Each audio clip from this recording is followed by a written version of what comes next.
Welcome to the TruGolf Academy. You've joined me, Jon Watts, today at Branston Golf and Country Club.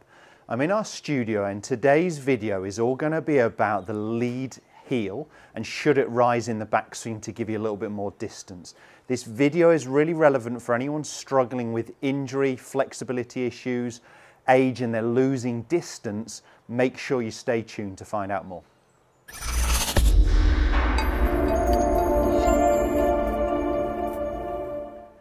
As mentioned, today's video is all going to be about the lead heel. So for me as a right-handed golfer, we're talking about my lead heel, my left foot. Should that be rising in the backswing? What are the pluses, what are the minuses for allowing that to happen if we're losing some speed or looking for at least some extra speed, some extra distance? Is it going to work? So we see a lot of, I guess we used to see more of the pros doing it, you know, when you go through the Sam Snead and Walter Hagen and even, you know, then jump forwards quite a bit into Payne Stewart, Sam Torrance. You see it now with Bubba Watson and a few other golfers allowing that lead heel to rise in the backswing. Now what it does allow, by allowing that heel to rise, it allows my hips to rotate more. If by rotating my hips more I can create a bigger shoulder turn, then I potentially can generate a little bit more speed, a little bit more power. The other benefit of allowing that heel to rise is we know we're able then to shift our pressure. Again, it's a pressure shift rather than a weight, so what I don't want is a big lateral movement off the golf ball here. But if by allowing this heel to rise, I can now feel the pressure firmly into my trail leg, and you can see I haven't had to move off the golf ball to allow that. I can feel the pressure onto my lead leg, and as I replant that heel, I can start to feel the pressure moving from my trail foot into my lead leg. So you see Padraig Harrington doing, well, he swings a little this way, of course, anyway now, protecting his back.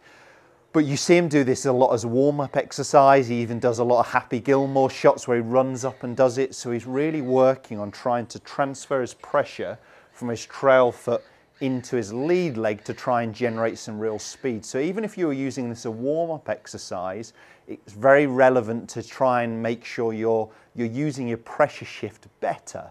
And I would say for anyone struggling with flexibility, injuries, anyone just feeling like they're losing distance as they get older, this is going to be a fantastic exercise for you to really wind up into the backswing, make a bigger hip turn, make a bigger shoulder turn, and replant that foot. Let's talk about the downsides of it. As I allow that lead heel to rise, quite often what will happen is we will gain a little bit of height as our chest starts to extend. That is fine as long as we replant that heel, we move back down to where we were before. So initially there could be some strike issues if you haven't practiced it before. But of course, if you tried it on the range and you're getting good results, there's no reason why you couldn't take that to the golf course. What I'm going to go ahead and do, I've got my GC2 here with the HMT. We're just going to go ahead and hit a standard one and look at club head speed. And then I'm just going to do a couple of exercises, lifting that lead heel and slamming it down and see if then hitting a couple I can generate some extra speed from it. So I've got a 6-iron. The distances we're not going to worry about too much because I am hitting range balls. But we're going to concentrate more on club head speed. So let me just go ahead and hit a bog standard one first of all. That felt really solid, on target, just a soft fade. And what have I got? A club head speed, 87 miles an hour with my 6-iron, okay? So that's what we're trying to beat. 87 is the number to remember. You'll see the data from these shots come up on the screen as well. So I'm just going to do a couple of exercises, allowing that lead heel to rise, make a bigger hip turn, try and make a bigger shoulder turn, and on the downswing, feel like I replant, slam that heel back into the ground. I'm not going to worry about ball speed because my strike might be a little bit off having not practiced this much. Let's give it a whirl. Let's see if we can generate more than 87 from a bigger hip turn, bigger shoulder turn, allowing that heel to rise. Yeah, apart from the strike, 88, that was 1 mile an hour quicker. I think I've got more in the tank. Let me go for one more.